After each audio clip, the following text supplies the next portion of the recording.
Hello, welcome back to the Seeker's Reset. My name is Robert. I am the host of this channel, and I broadcast to you from the house where I grew up, which is where I live now with my parents. I'm 42 years old. I'm going through very humbling, but also incredibly interesting and challenging, but also beneficial phase in my own reset in life. And I'm attempting to explain what I'm learning, what I'm experiencing, and what I'm struggling with, um, as humbly as I can, from this place of having so much less than I ever expected to have. And today I'm going to talk about a subject that is simultaneously, it's kind of one of the things that um, it's vulnerable for me because it's something I've been trying to explain for a long time. And it simultaneously, as with most things I talk about, it will sound like mundane or like nothing new. And yet I'm attempting to bring in things that I know are different. I just haven't always found the language for it. And I'm using this channel, which very few people watch at this point. I'm using this channel mostly as a kind of space for me to really just attempt to speak these things that I don't speak very often. Um, I probably will write more. I do write, but I don't write enough, and I don't write as thoroughly as I could. I take a lot of notes, but I don't often sit down and compose narrative. And that would probably be another really good thing for me to do. And in fact, I would recommend to any of you the same, that like there's the spoken version of what we have to say and communicate, and there's the written version, and there's other forms of expression, but and they're all different, and I know that they all play a role. But here, in some respects, I'm thinking out loud, and I'm grateful for all of you, and I'm really hoping eventually to find partners in collaboration, like practice partners, collaborators, friends even. And that's why I mean, I'd be lying if I said I don't want more people watching it. There's a part of me that does, but like at the end of the day, if only a few people watch it and I actually can create some connection with these people, then that's far more valuable to me than this becoming some sort of an influencer platform. That's not my objective. In the long run, I hope to spread whatever is valuable that I have to say, but I'm still working out exactly what my gift is to share. So thank you for participating in that with me. So the topic is what I'm calling personal singularity.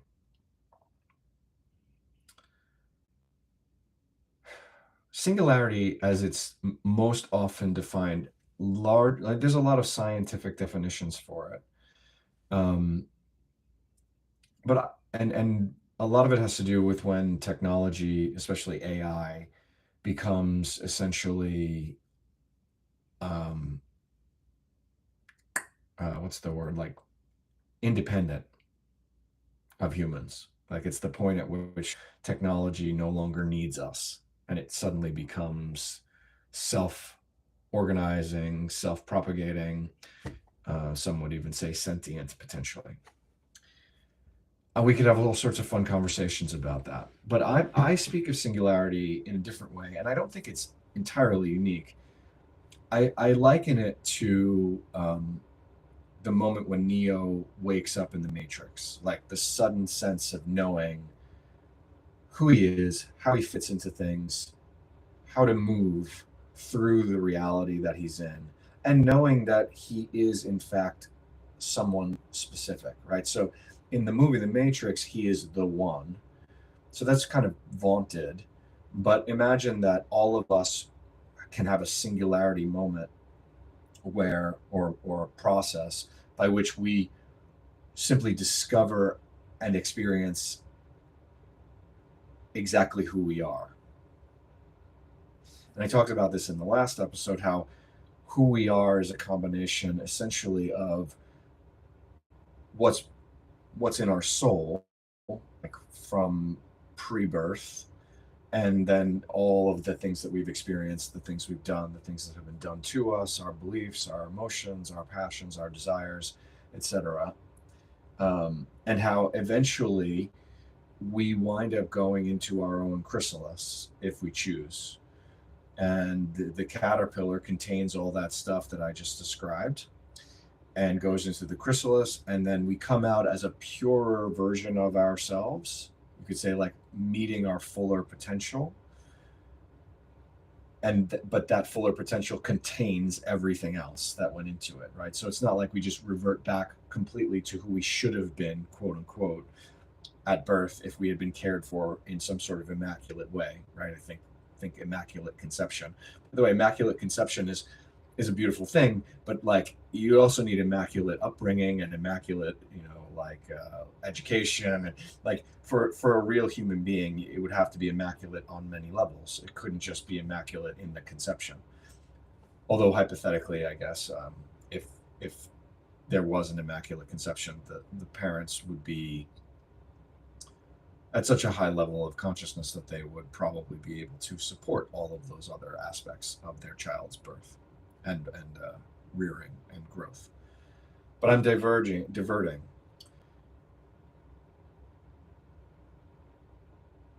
The personal singularity is the process of recognizing that our lives, that it's an individuation process in Jungian terms. It's about recognizing that our life matters. It's about realizing that we actually exist. I know that that might sound weird, but it's actually a big part of the process, is to realize that we actually exist. To realize that in many respects, the entire world is designed for us to grow. Everything about it. Okay. And somehow that's true for every person on the planet or in this reality. Not even, don't get me started on what a planet is. The that every person in this reality somehow is equally given every opportunity, that everything they confront and everything they experience is in some way, shape, or form contributing to one's growth and to their becoming what they're capable of becoming. And the personal singularity is the moment when we begin to realize this consciously, and not just in our minds, but we begin to feel it. We begin to understand it on a deeper level than just as a concept. So if you're hearing this just as a concept, then you've yet to begin to ground it. Some people would call it embodiment. Some people would call it like the opening of the heart, the soul retrieval. I mean, there's a lot of different spiritual terms that could relate to what I'm talking about. But let me give you more specifically what my experience of this has been and why it relates also to the distinction that I make between awakening, rebirth, and reset.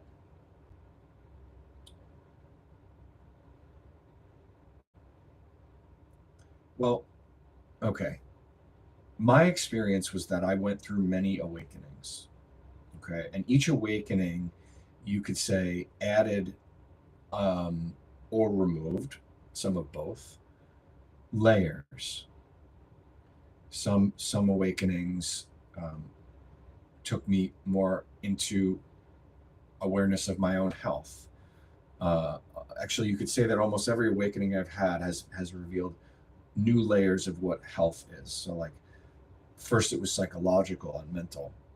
I was awakened to that reality, and then I was awakened to the reality that health is also physical. That, like, that my well-being was also physical, and so far as my diet, exercise, and I was awakened to the power of my thoughts and the power of my beliefs from a sort of like NLP sort of perspective. And then I was awakened to the power of spirituality, but more from a psychedelic perspective. And I was awakened to the power of emotion.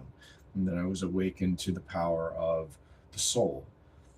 And by the way, I don't consider myself an expert in all of these things. I'm just saying that my awakenings, the big awakenings in my life, have always brought in something like this. And usually I've shed something in the process.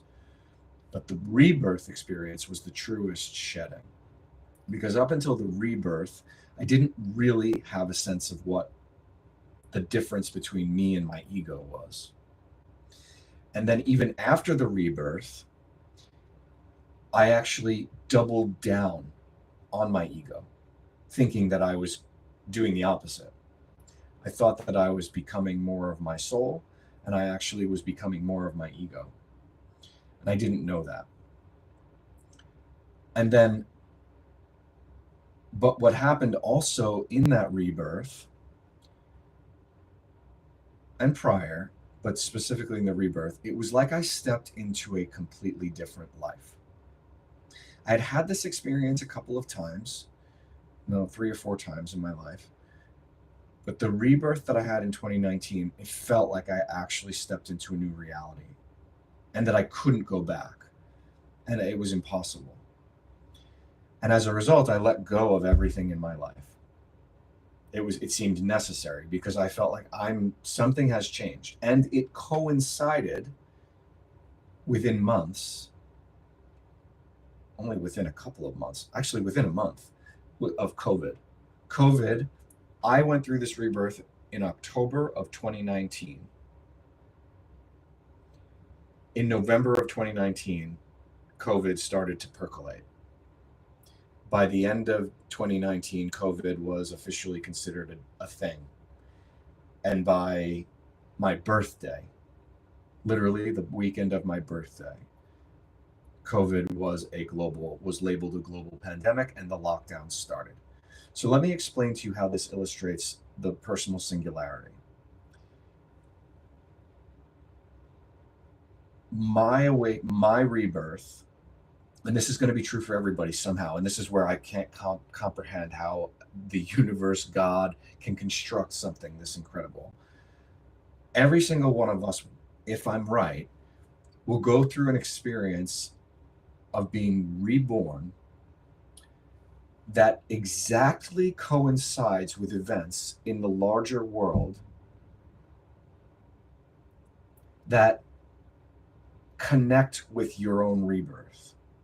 And it will be so specific that something like on your birthday, or on, as I said, on my birthday, perhaps the most important event of my life, maybe in history, started. Why? Because the same was true of what was going on in my life. The most important events of my life were happening. And more than that, what I was feeling energetically was that this was a reflection. Actually, it took me some time to realize this, but in retrospect, I realized that this was a reflection of how it was when I was a child. And that the pattern, the energetic, emotional, spiritual pattern, and all of the beliefs and pressures and environmental influences, they were not, obviously not the same, but they were so similar, or you could call it harmonic, that it was almost as if I was exactly reliving my childhood. So, for instance, with COVID, getting this sense inside of me, why is everybody wearing a mask? Why does everybody feel like they have to wear a mask? I believe and feel that that was exactly what I was sensing when I was less than 1 year old. Like, why is everybody not telling the truth? Why is everybody hiding their real self? Why aren't they showing what's really inside of them? Like, I can feel what's inside of them. Why are they not showing it? So this personal singularity, and mind you, I am thinking out loud. I have not perfected this language. It has to do with realizing that life is constantly repeating our patterns, and it's happening inside of us, it's happening in our direct vicinity, and it's even happening in the wider world. And it's the moment that we begin to realize that we start to kind of get inside the mainframe of consciousness, the mainframe of existence, the code. Like Neo winds up seeing the code everywhere, right? This is what personal singularity is.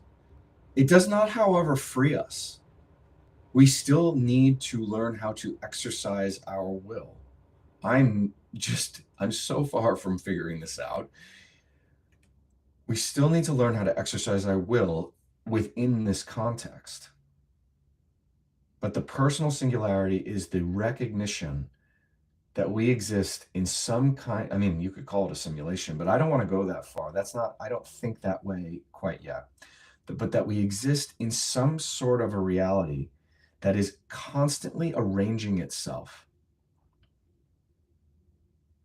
for us to wake up to who we are, where we've come from, what our karma is, what our sin is, what our potential is, what our gifts are, what makes us who we are. We are constantly our reality is constantly arranging itself for that. And it gets more intense the more we desire to become who we are. And a lot of times this can cause intense psychological and problems, because when you there's nothing more paranoia inducing than to start sensing that everything is happening almost as if like it's invented and made for you. It either can cause deep solipsism, narcissism, or total psychosis. And if you have experienced any of this, then you know that happens. You know that you verge on those. And I could tell you a lot of stories about how I've come to the brink of any of those things. But that's the personal singularity. I'm trying to figure out if I can be, I mean, in Jungian terms, it's the merging of the material, the physical, and the symbolic realities. In astrological terms, it's when you begin to recognize that you are aligned with every astrological event that's happening. That it's not just once in a while, that literally every movement of the sun, the moon, and the stars and the planets is connected with your evolution.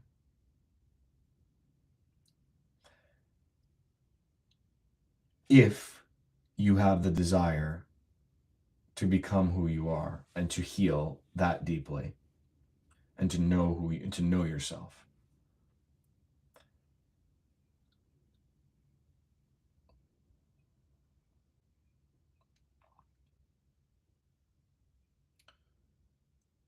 One of the other things, one of my favorite movies, in fact, one of the only movies I can call a favorite, is Cloud Atlas. If you haven't seen the movie Cloud Atlas, I recommend that you watch that movie. Cloud Atlas shows this in another way, which is with different lifetimes, but similar characters and similar themes until there's a final resolution. And one of the things that resonated with me about Cloud Atlas was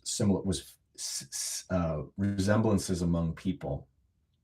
So one of my experiences, which was really difficult to deal with, was that I went through phases of time where everybody looked familiar to me. And people would ask me, well, like maybe you've seen them before. And at some point people would say, maybe they've been in your dreams. And I said, no, they actually look like people I know. Every person looks like somebody I already know personally in my physical life. Sometimes they wouldn't just look like them, they would speak like them. They would have mannerisms like them. They would smell like them. This is all part of the personal singularity.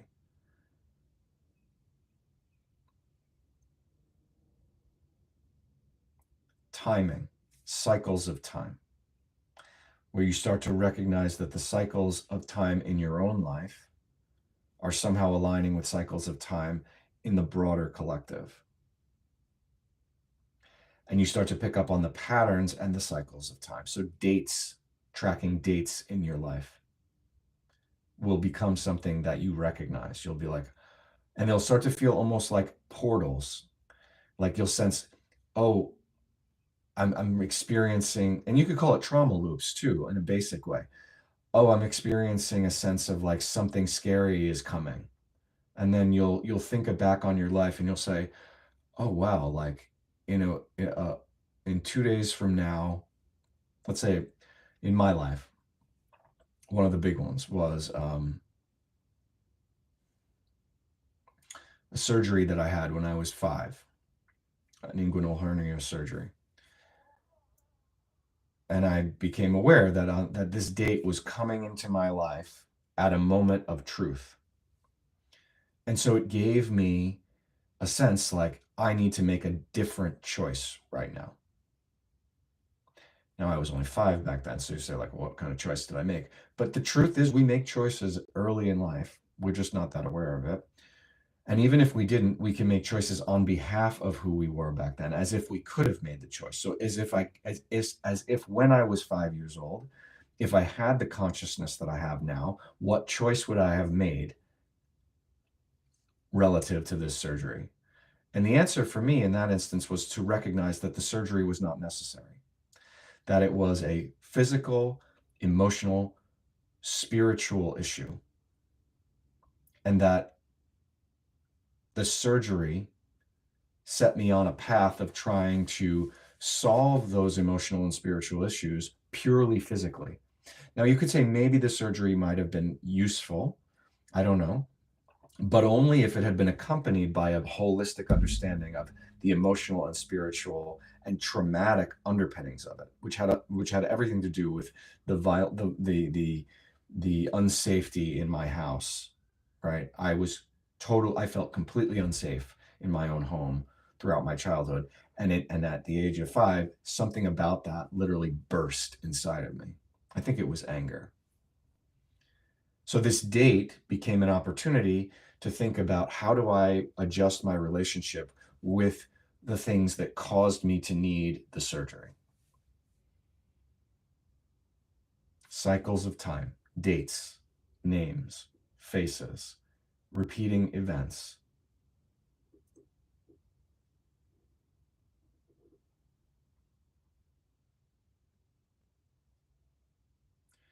This all feeds the symbolism of the world as Jung would understand it, as shamans would understand it.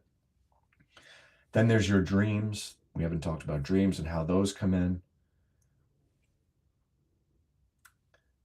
The timing of your rebirth, the events in the world that hold the rebirth.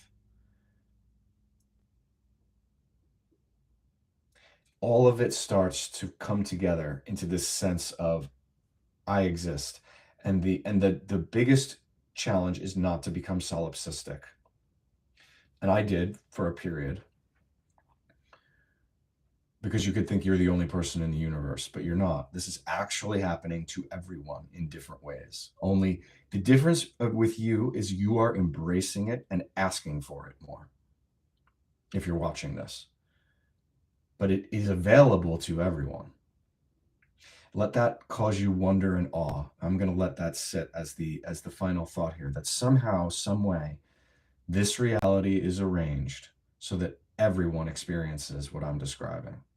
And it's just a question of how much each of us decides to step into it and what our intent is, because it is possible to step into this with what you could call evil or selfish intent. So that is how I understand the personal singularity. And I'm really interested if any of you decide to give me feedback on that. It's my first time trying to describe it. I'll do more on it, I'm sure, because this is all really essential to my own story. And thank you for listening. Thank you for watching. This is a slightly longer video than I usually do. My name is Robert. This is The Seeker's Reset. Last note. What's happening in the world right now this week, especially in the United States, but all over the world, we're entering another phase in which this is going to become very, very apparent to more and more people. Buckle up. Let's do this. Take care.